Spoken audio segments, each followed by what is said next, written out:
ॐ भूर्भुवस्वः तत्सवितुर्वरेण्यं भर्गो देवस्य धीमहि धियो यो नः प्रचोदयात्।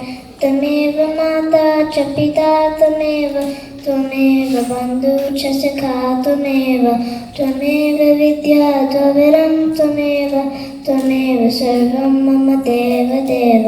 श्रीकृष्ण गोविन्द हरे मुरारी श्रीनाथ नारायण वासुदेव। वक्रतुण्ड महाकाय सूर्यकोटि समप्रभ निर्विघ्नं कुरु मे देव सर्वकार्येषु सर्वदा। कराग्रे वसते लक्ष्मी करमूले सरस्वती कर्मध्य तु गोविन्दं प्रभाते तु करदर्शनं। मारा कद्मा पीराजता श्रीनाथ जी यमुना जी श्री महाप्रभु जी। श्रीनाथ जी बोलो श्री यमुना जी बोलो श्रीनाथ जी बोलो श्री यमुना जी बोलो। वक्रतुण्ड महाकाय सूर्यकोटि समप्रभ निर्विघ्नं कुरु मे देव सर्वकार्येषु सर्वदा।